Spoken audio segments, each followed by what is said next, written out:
Welcome to the Wisdom Journey podcast, the show where we uncover the strategies, stories, and mindset shifts that help creators and entrepreneurs move from doing it all alone to building systems, teams, and lives that truly work.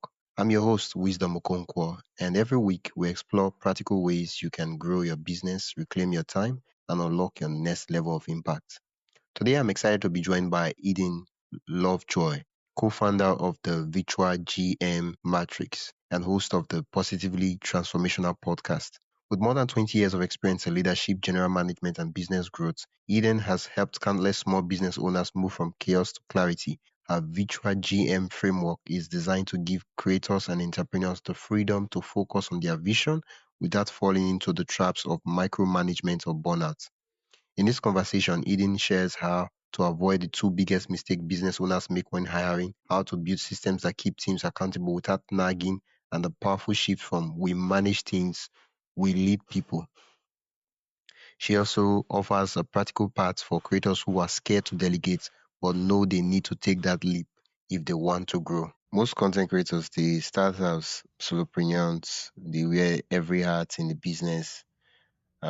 What's your story? How did you go from traditional management to inventing the virtual GM matrix? That's a great question. Thank you. Um, the I think like content creators, we're driven, right? We're driven to carry a message or share information or tell a story. For me, from when I was a young woman, um, I was always interested in business leadership. I was always interested in small business, especially, and just my internal map is that I want to make a difference, a big difference in the world. I never wanted to work just with one company. I always wanted to have impact across a variety of just to help a lot of people or work with a lot of people. And so as I went through my career, I've had a career in general management and running a variety of companies from, for profit and nonprofit and manufacturing to retail.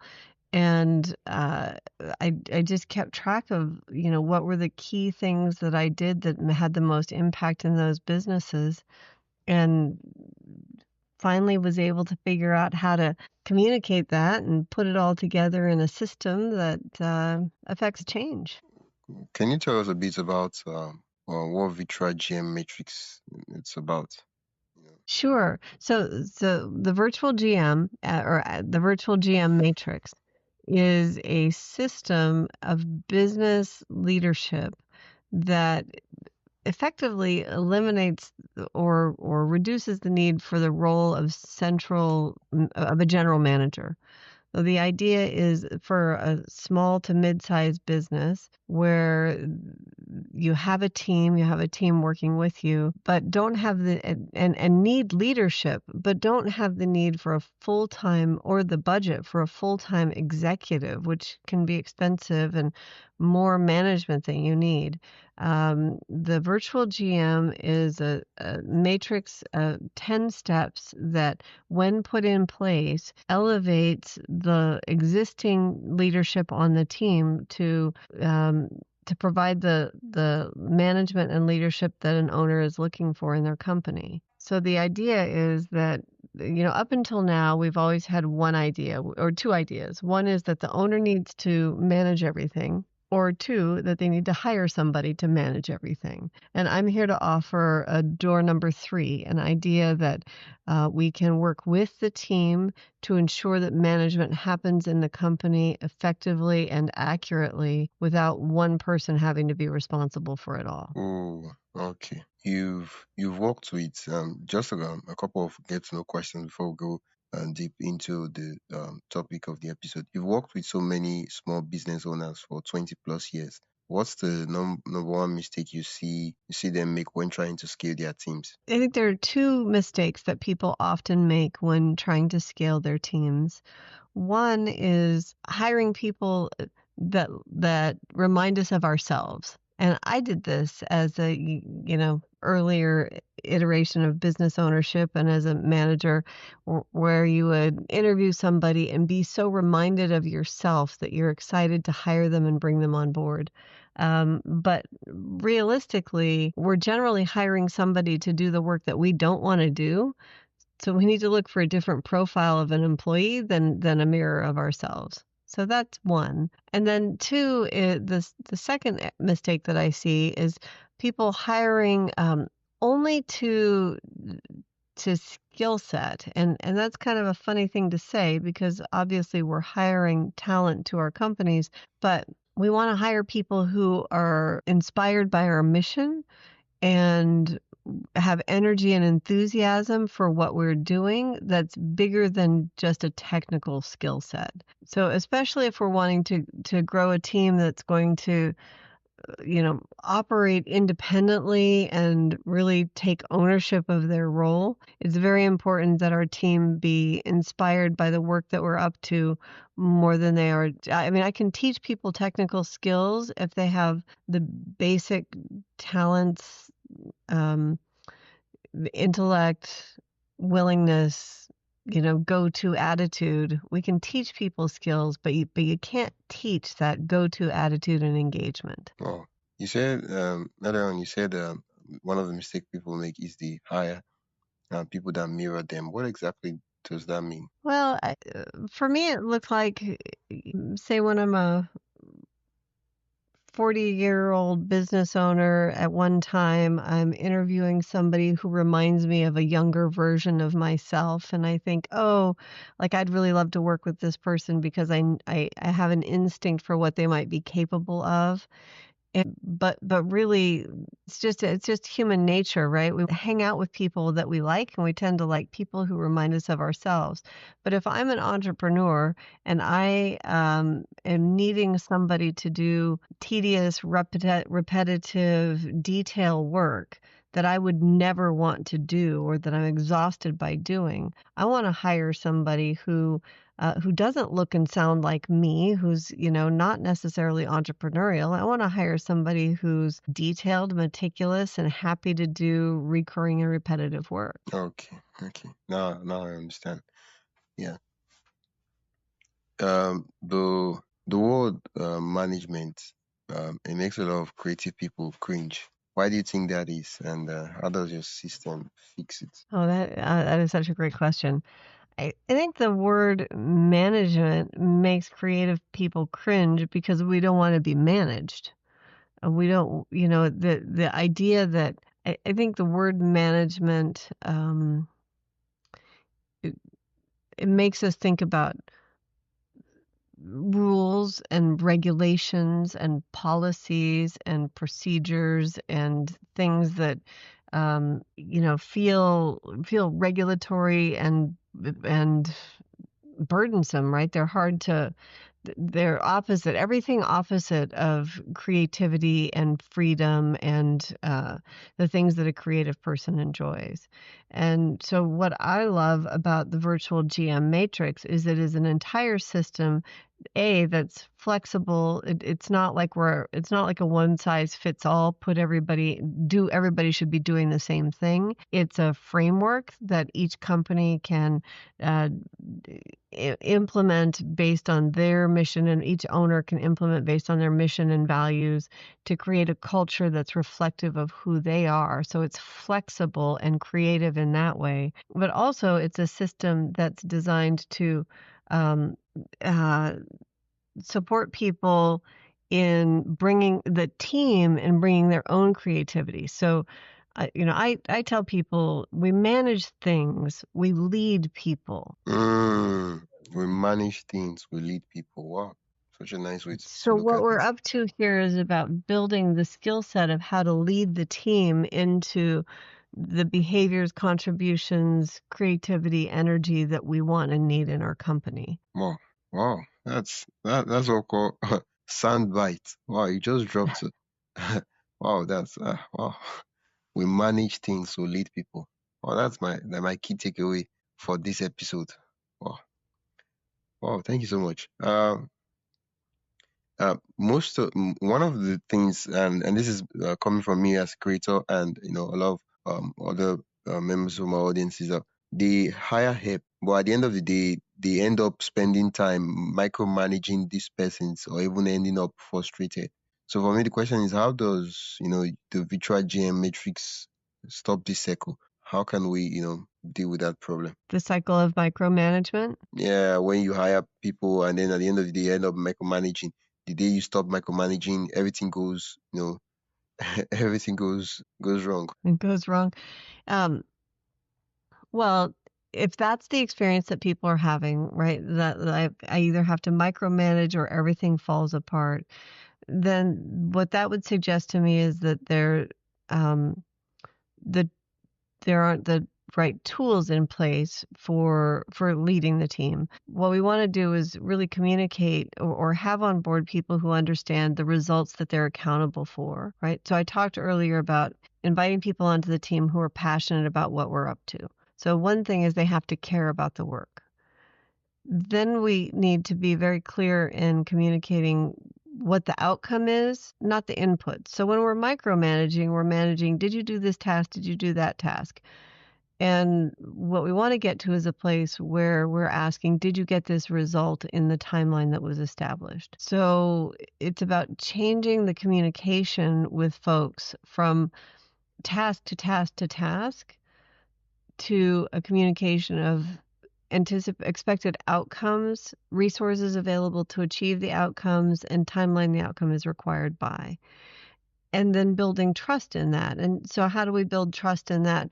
We do have to have good feedback loops. My other favorite soundbite is, delegation is not abandonment. Mm, wow. So you've described, two ends of a spectrum. One is I'm micromanaging, and the other is that I'm like leaving it up to them to figure out. In between is delegation, that where there's agreed upon timelines where we're going to connect and talk about the progress, see the progress, know that we're on track, right? Be able to, and a lot of that is about setting agreed upon timelines when we need that work by. Okay. Yeah. Okay. So what you're saying is, if when we get now, the follow-up question I do have is, before we even start giving people work and everything, before they even join the team, how exactly do we get to know the people that truly care about the work that we do? That are passionate and not just looking to make a couple of bucks. Well, the way that I do it is by having clearly communicated values and then asking questions when I'm in a hiring process or an interview process for a contractor of that reflect my values. So if I care about, you know, one of my personal values is being willing to stay in a difficult conversation, right? Not avoiding communication when things are difficult. So I will ask someone that I'm considering for my team, tell me about a time when you had a difficult circumstance come up. How did you communicate that with your client? What was the outcome? How did you resolve the difficulty? Because I want to hear somebody say, well, we had a conversation and we looked at it from three different sides and we decided that we could find a solution, right? I'm listening for answers that are reflective of the way that I want to work with people, and that will ensure that I'm bringing someone onto the right culture. When it comes to the mission, I might ask someone, share someone, this is my mission. What does that mean to you? And what about that seems like a fit for what you're up to? Looking to hear in their own words what's reflective. Oh, oh, thank you. Earlier on, you talked about how we can reduce micromanaging by delegating, but not just delegating. You want to clearly define what the outcome we're trying to achieve and the timeline for achieving that outcome. And some how do we ho- okay, for me, one of the questions I know is that, how do we kind of like keep in touch with the members of the team without actually having to look at what they're actually doing every second? Like, how do we kind of know, okay, what they're currently working on, if they are struggling or they need help, or just kind of like know what is going on? Is there like a system? We have to have meeting with them? Do they have to do report? Like I don't really know. Well, it really depends on the company and the tools that you use. And every owner, every employer or owner or creator will have their own resources. So how I describe it to people is when I'm running a company, I like to sit not in an executive office on the top floor, but I like to have my office somewhere near the front desk where I can hear the flow of communications, right? What kind of calls are coming in? Or who's stopping in? Is there a lot of sales activity going on? So that's an indicator to me that when I'm away from my company, those are the things that I want to be able to check in on. So I might have, a sales funnel that I'm tracking to see who's coming in and what activity is happening there that I can get a established report from, or just I might review the call logs to see what kind of traffic's coming in to give me that same sense of information that I would want if I was sitting by the front door. If we're looking for tracking what people are up, like what the progress is on things. I mean, there's so many dashboards nowadays. Quite often people will use a project management software and have tasks, have the team member build out their tasks in there so that an easy drop in to take a look. I have a client right now who was having information coming in from too many directions. And so one thing we did was we moved all of the outgoing communications to prospects from individual emails to a central email box so that the owner could just drop into that central email box and scroll through conversations. It really depends on the owner, like what information they want to be kept informed on, but so we need to set up a dashboard so that we don't feel like we're losing touch with what's going on in our business day to day. Yeah, so it's very important, like we have an asynchronous way to see everything so without having to actually have a meeting or stuff like that, so that we can see how they're making progress, if they are even getting to where they go or not. So we can say, okay, let's say for example, the deadline is maybe let's say Friday for a particular task, and you looking at they've never started up to 25%. Then you can call in and check in and say, is everything going okay? What's happening? It's almost Friday and you're still at 20% of this stuff. What's happening? You get, and it depends on what I'm thinking is it depends on the system. They could actually be a system where if they're stuck, okay, that's true. If they're stuck, they could actually reach out to say, okay, this thing is not. It boils back to resources, as you said earlier on. Sometimes they get stuck regarding doing the project and working on the task given to them. And I'm like, it boils down to the resources you mentioned earlier on. Like, what do they do in such a scenario? I think sometimes our company has not really expressly made it clear to them that this is what you should do in a scenario like this. That they themselves don't even know what they should be doing. If they should be trying to find it out, if they should reaching out to the company or stuff like that. Yeah, so I have two different thoughts about that comment.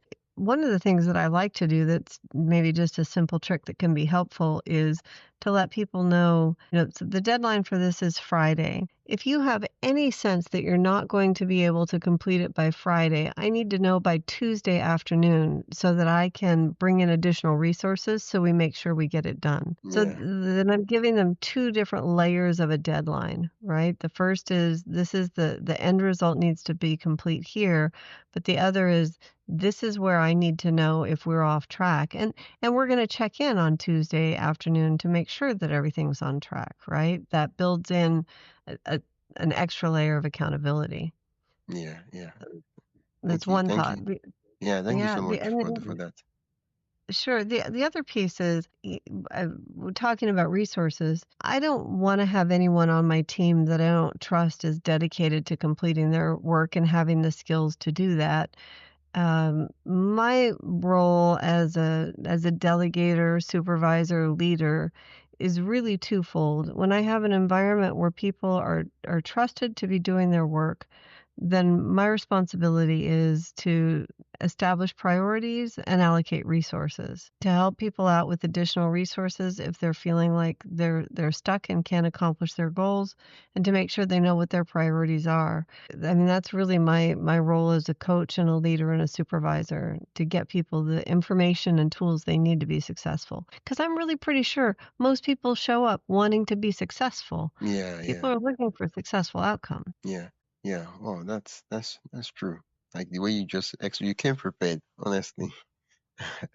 Yeah, you talk about ownership. How do you make a VA, editor, or social media manager care as much as you do? Well, that comes back to the mission and the vision and the values. Um, people don't, it's not about that they care about me as an individual, but that the result that we're accomplishing for the client resonates for them as deeply as it does for me. So my mission is to bring clarity and alignment to client companies, to bring order out of chaos. Obviously, we need to care about the business, but when people care about the client, the customer, the end result that we're creating, right? Then the business um, succeeds as a result of that common vision. I My vision is to help my clients, to bring clarity and organization to client companies who are currently living in chaos and difficulty. And my team gets excited about that. I have a person on my team who um, is excited about doing operations manuals and giving people good instructions for how to function in their companies. I have a member of my team who's excited about people finding their voice in social media and building out their content in a way that they can drive traffic. So it's finding that connection, like we are together in a common purpose. And my job is to facilitate the team in achieving that common purpose, but everyone cares about that common purpose. And then the company begins to take on a life of its own. Yeah, yeah. I think the basics, as you said earlier on, is from the recruiting, and then from the recruiting, you want to like keep. I think the that's the goal of the spice or the leader or the man, whatever the title might be of the person, is to make sure that everybody has the right everybody's deeply aligned with what the company is trying to achieve. We're all going to the same destination, so that the employees don't think that, oh, this is what we're trying to do, whereas this is the other thing we're trying to do. Yeah, we're never going to get engagement from people who are showing up to get something, right? To get paid, just to get hours, just to get something for themselves. Yeah, We're only going to get engagement from people who are showing up to achieve something, to create a success. yeah. Oh, thank you for that. What's your step by? Do you have a step-by-step process to go from I do everything to my team's run my team runs without me?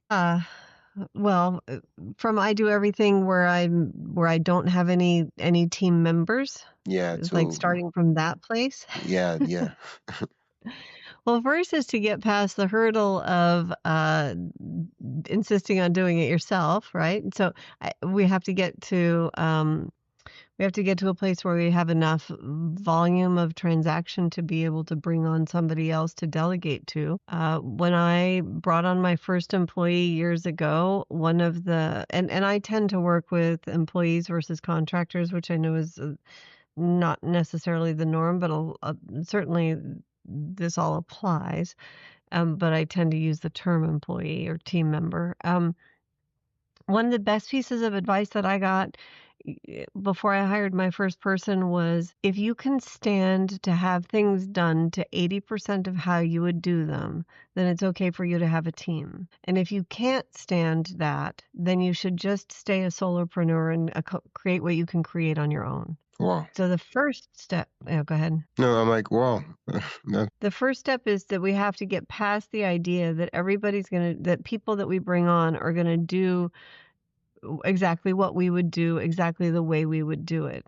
And the good news about that is that gives us creativity, right? It allows other people the opportunity to contribute. So there are things that might have to be done a certain way because there's unintended consequences, and we have to show people how we're doing things.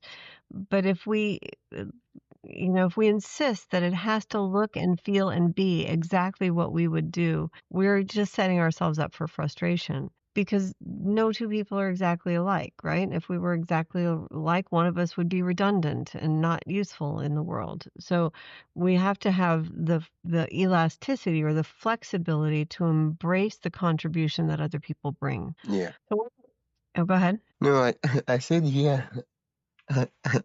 I'm just like following what you're saying. Okay. Yeah. Yay. Good, good. I'm glad. Uh, so when we have that first person, then we get to grow it from there, right? That first person we get to practice with the things that we've talked about, really having I mean the matrix that I've designed, which is in place for teams of, up to 50 people, really generally works really well in that sort of small to mid-sized company space, is uh, clearly communicating the mission, the vision, and the values of the owner. We need to articulate those because the goal here is that we have other human beings on the planet who will do for our customers and our company, make the same decisions that we would make if we were in the room, right? Even when we're on vacation. Like that's Yeah. the real goal. So we have to give them a framework for decision making. And that framework for decision making is having a clearly articulated mission, like which is why we're here, a strong set of values, which is our agreement about how we're going to work together while we're together, and a vision that tells us where we're going and what that direction is, what overarching goal we're out to achieve. When we have those three pieces in place, we give people the right metrics to measure their thought process against.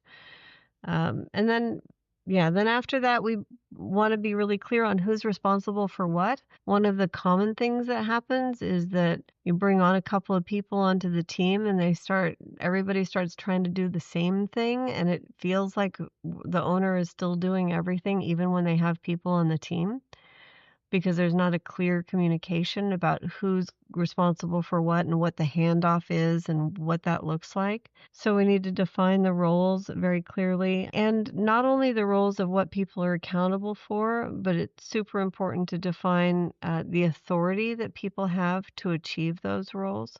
Those responsibilities. So, there's nothing worse in the world than being given a responsibility to achieve something and not the authority to get it done right. So we have Mm, to make sure those things are balanced. yeah. Um, and then the other pieces of the matrix are building out that dashboard so we can keep an eye on what's going on in the process and how it's unfolding.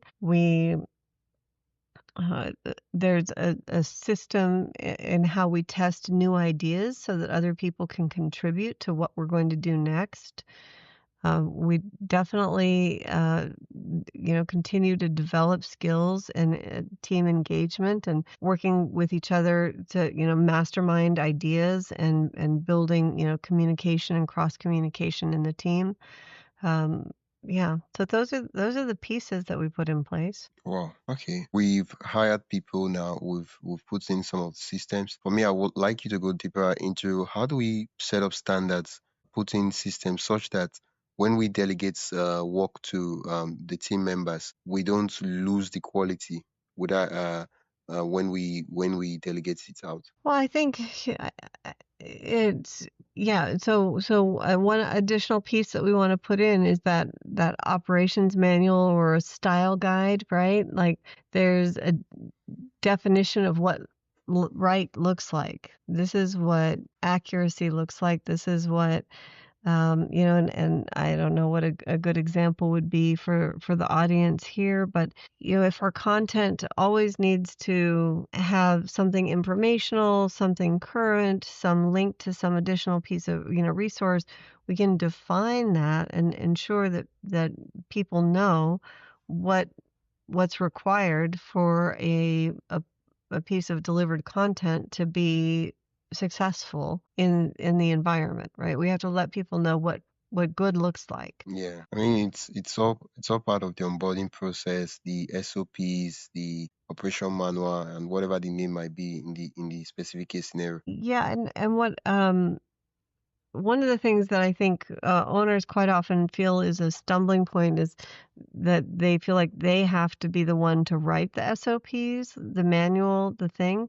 I am of the opinion that a business owner or leader should not be the person who has to write that, but that the team, each member of the team should be at least doing the first draft of what it is that they do, and then we can edit and collaborate from there. But I think it often feels like an uphill battle to look at how do I get all of this documented, and we want to, yeah. So to have other people involved in doing that and not just have one person feel like it has to be top down. So you said the owner thinks that um, they don't necessarily have to be the ones creating the SOPs. So how would how would it work if it's not the owner that's creating the SOP? Well, one of the ways that I do it is when I bring on that first person, when I'm training them to what I want them to do, I have them take notes and document that and write up that training so that I can review it. And then, does that make sense? Like we Yeah, have documentation. So I'm very verbal. I do not ever want to be a person who's writing operating procedures. It's just not a thing for me. yeah. Um, but when I'm training someone, I'm walking them through a process. I'm asking them to document that, to take notes, and what it does is then they can write it up, right? The first time they write it up, then I get to see did they hear what I said? Is it accurate, or what did we miss? And then we can, I can have that person build that for me. So if you're hiring a contractor for the first time or bringing somebody on your team, as you're talking them through what you want them to be doing, have them document that, and then let them be the person, pay them to be the person who's creating that SOP for the work that they're going to be doing for you. Then they can't say that they didn't know what it was, Yeah, right? They're yeah, going to yeah, have ownership of it. yeah. Thank you so much for that and for bringing it up. For me, most people who want to hire team members, one of the things they think of is what should I? Is there something I need to have first before I think of hiring or bringing on a team member? And so the question, I mean, the question in is simply what systems should a content creator set up first before bringing on team members? Hmm. Well, I do think that you want to know what environment you're going to be working in, right? Am I going to use, a G Suite environment, and we're going to share Google Docs, and we're going to G Chat and have everything happen in that environment? Or do you have a different tool that works well for you to be able um, to track the work? And it really depends on the style of the founder. I own 4 different companies and currently, and have different operating systems for each one based on the needs of that business. So uh, I think it's important to know where you like what the playground is going to look like, especially if it's remote, right? Because I'm expecting that you're not planning to hire somebody to come work in your office most of the time today, in Yeah, this day and age, and not, in not. this environment. Um, and I think that's one of the things that makes it hard, right? So for for the companies that I work with where we have distributed teams and people are remote, having a live chat channel that's really robust and works well for the team and helps people build relationships and stay in communication is important. Um, some people use text for that, or something like Teams or Slack or you know GChat. Yeah, okay. So what you're saying is there should be a preferred means of communication, and yeah, Absolutely. So you have to know. yeah, where are they going to interact with you, right? Is it going to be I mean, I think you want it to be if you're delegating tasks and you're wanting to track the progress of them, then it probably should be more than just emailing something out to a contractor who is working from home that you're never going to hear it. Like that's sending it out into a black hole, right? Yeah, So where do you want them to receive information from you and where you can track the responses and keep a a sense of what progress is being made? yeah, yeah. I mean, it makes sense. So that they have a place where it's work. They can go there to quickly check and keep a tab on what's happening. And same thing for the manager. They can also go there and see, okay, this person has replied. This person left a question for me, or stuff like that. Exactly, right? Where's the place where, like, where's our virtual office that we're hanging out in and working in together? Yeah, Um, yeah, and I just don't think that email does that enough to create an environment, I guess, which is interesting because I never really had that thought before now, um, but all of my client companies and the successful companies and teams I work with, we have some shared space where we have communications and documents and those things occurring. yeah, yeah. Oh, Hmm. the follow-up question, we've kind of touched on it a bit in the course of the conversation, but we didn't really like go really deep on it. For a lot of persons, they okay, how do we set up kind of accountability loops, right? So that you're not that nagging boss that's always asking, oh, what have you done? You've not done this. Why didn't you tell me that you've not done this? Oh, this stuff. You'd have told me. Why? You're always like wondering why people are not even like they're not even serious. How do you put up a system that makes sure that everybody is accountable? There are, things that are always checking instead of you having to always be asking and complaining and nagging.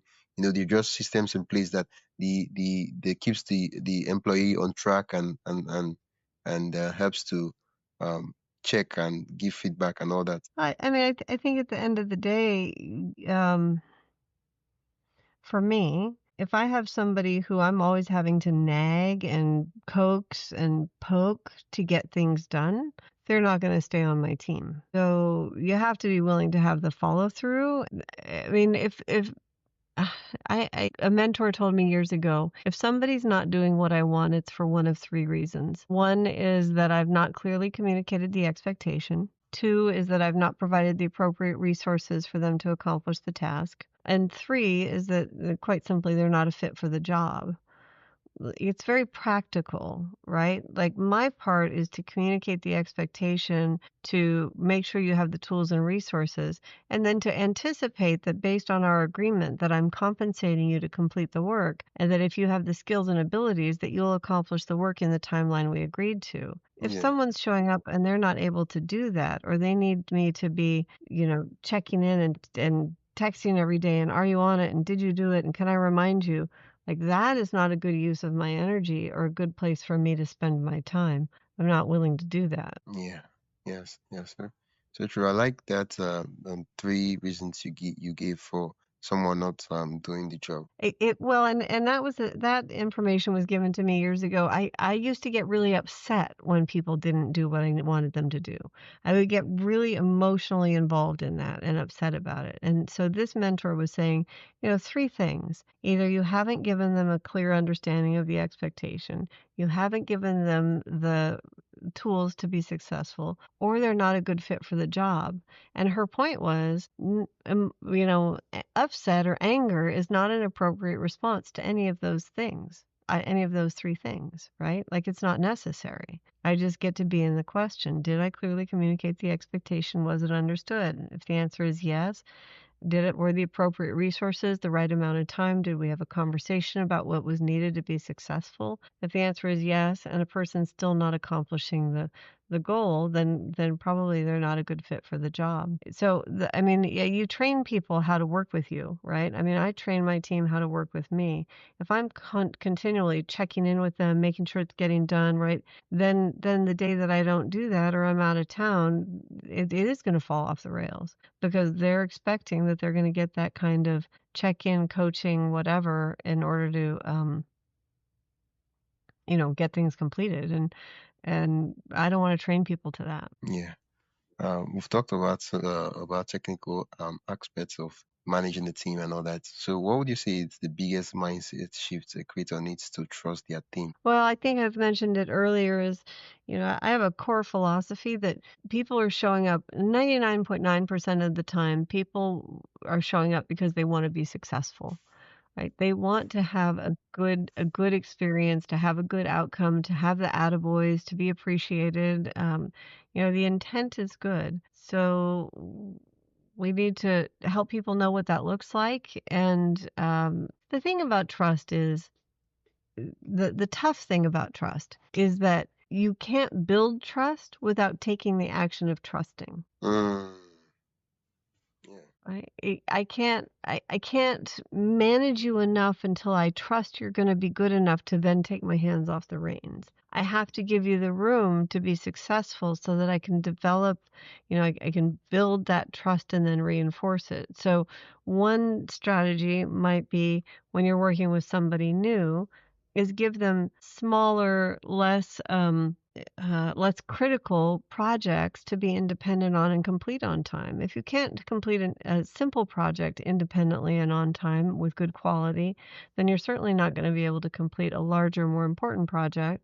So, even before you're bringing somebody on, another tool might be to have a test project. I have a client, and we do a half-day working interview where you come in and do a series of tasks that are similar to what you would be doing in the company to see if it's a fit. Do you like the work? Is it something you can do? So you might think about creating a couple of test projects or a sample project that you've already done once and you know what the outcome is that you want it to look like. And so you can compare spend a little money and see, the contractor that you're bringing on board or the independent team member. If you assign them that project, does their result look to 80% of what you would have done? And is it acceptable to you? Right? That'd be a good way to start. Yeah.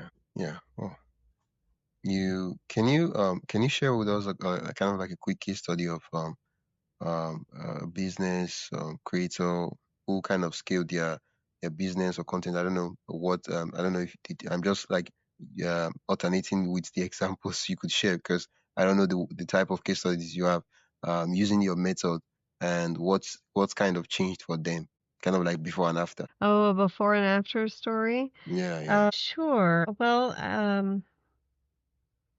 mean, I have a client that I work with who's an author, speaker, coach, and when I first started working with her, things were uh, very, very scattershot, right across the board. Do a little bit of this and a little bit of that and a little bit of those, trying to figure out which way was up and where to get the momentum. And through working together and really getting clear on where priorities are and showing her how to delegate to a team, now there's content that goes out regularly, monthly, weekly, daily content that goes out that she's not actively engaged in creating, but that is consistent with her brand and her voice and her message.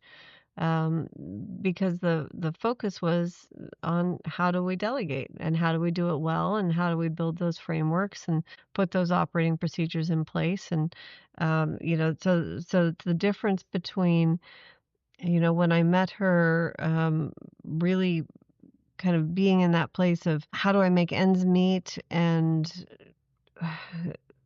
the stress of navigating all of that herself to now living really a semi-retired life and knowing that her message is still out there in the world on a regular basis through utilizing these tools. I mean, that's the transformation we're looking for. Yeah, yeah.